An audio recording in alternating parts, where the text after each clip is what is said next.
Friends and viewer, good day. Let us talk about Thomas Hardy, the well-known, a famous writer, English writer and novelist. He was the author of Tess of the Dear Burwile, The Jude the Obscure, The Pair of Blue Eyes, The Return of the Native, The Year of Casterbridge, and Far from Maddingcrow.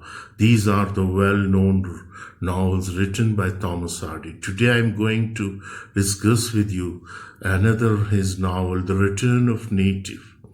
This is also, this novel starts with the riddleman Doggery Vane rides onto the heath with Thomas and Ubright in the back of his wagon. Her marriage to Demon Wildeve was delayed by an error in the marriage certificate, and Thomasian collapsed. We soon learned that Wildeve orchestrated the error himself.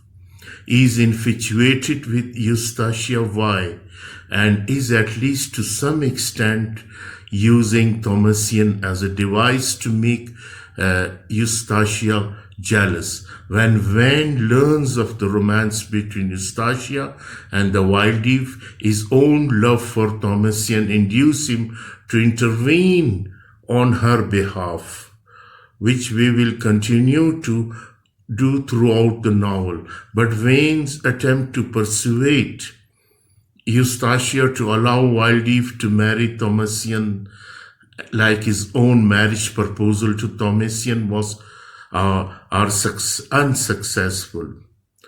Into this confused tangle of love comes Climb Your Bride, the hero of this novel, Thomasian cousin and the son of strong-willed widow Mrs. Ubright, who also serve as the guardian to Thomasian.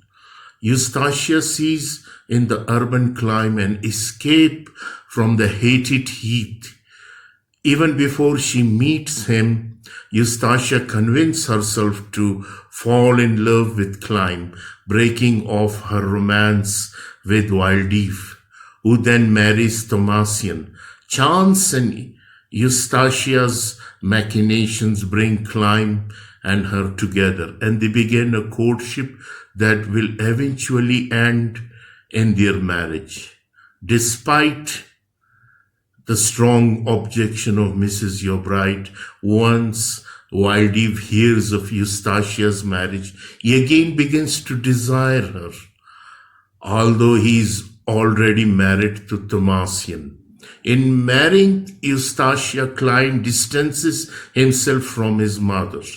Yet distance soon begins to grow between the newlyweds as well. Eustacia's dream of moving to Paris are rejected by Climb, who wants to start a school in his native country. Wildeve inherits a substantial fortune, and he and the unhappy Eustacia once again begin to spend time together, first at a country dance, where they are seen by the omnipresent observer Doggery Vane, and then later when Wildeve visits Eustacia at home while Climb is asleep. During this visit, Mrs. Ubright knocks at the door.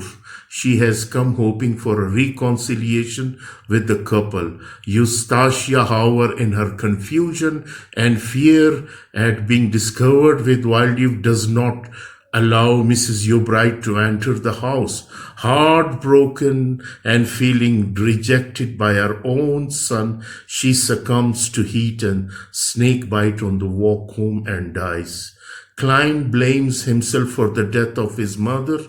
He and Eustacia separate when he learns of the role that Eustacia played in Mrs. Ubright's death and of her continued relation with Wildeve. Eustacia plans an escape from the heath, and Wildeve agrees to help her. On a stormy night, the action comes to a climax on her way to meet Wildeve. Eustacia drowns. Trying to save her, Wildeve drowns as well. Only through heroic effort does Doggery Vane save Climb from the same fate.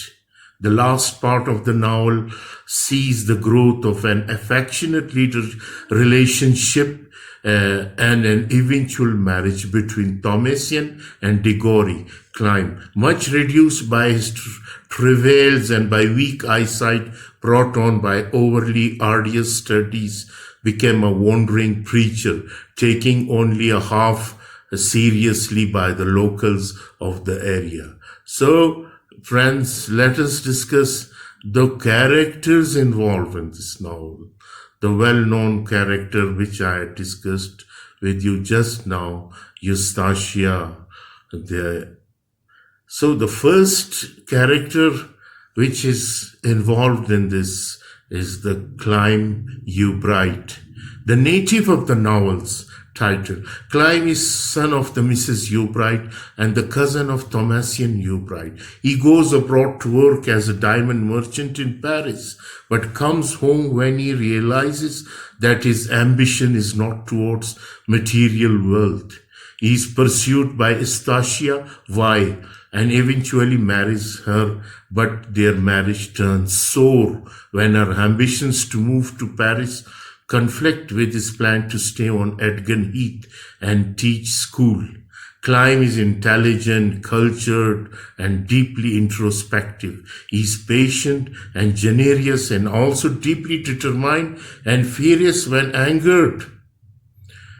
It is this determination that leads to his eventual split with his mother and separation from his Eustacia.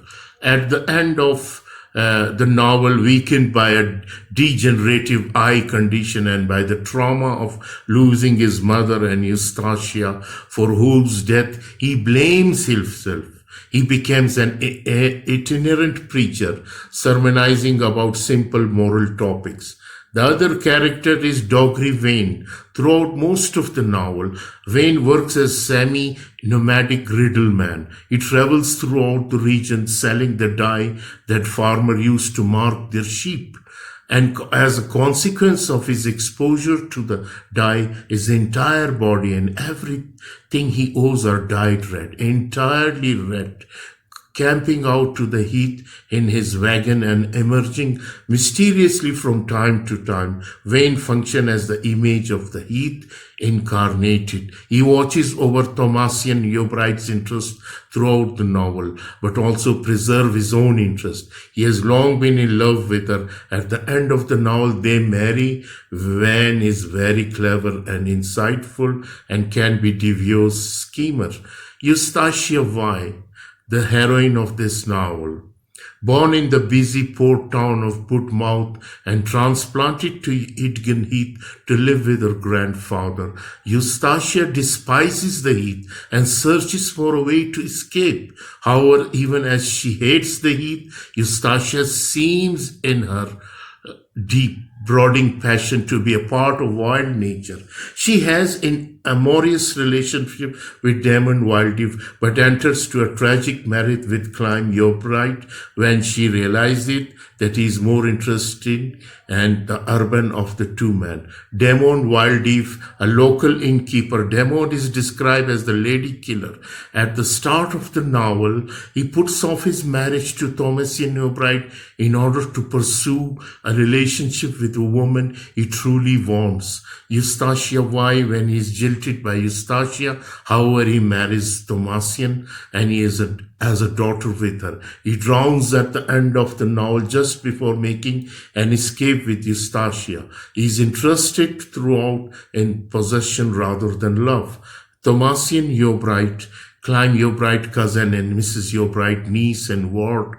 Thomasian is an innocent and good-hearted, if somewhat vicious woman who seems genuinely to care for Damon Wildleaf, who, however, is merely using her to make Eustacia Y jealous. She eventually marries Wildleaf over the objection of her aunt and has a child, which she names Eustacia. At the end of the novel, she marries Diggory Van, who has long loved her. Mrs. Bright, Climb Bright mother and Thomasian Bright aunt and guardian, a proper class-conscious, proud woman. Mrs. Bright objects to the marriage of her charges As it turns out, she's entirely correct. She dies when exhausted. She's bitten by an adder on the heath. Believing that Climb has utterly rejected her, the daughter of a person Mrs. Jobright consider herself and is considered of a higher class than a local laborers. Christian Candle, an awkward, superstitious young man who works for Mrs. Jobright.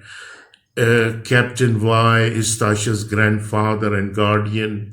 Johnny Nonsuch, son of Susan Nonsuch. Charlie, a local youth who works for the Wise and who falls hopelessly in love with Eustacia. Local laborers whose simple dialect and observance of local custom from the culture backdrop for the novel. These are the characters involved in this novel, a very beautiful novel, The Return of Native. I hope you will enjoy it when you read it thoroughly. Thank you very much.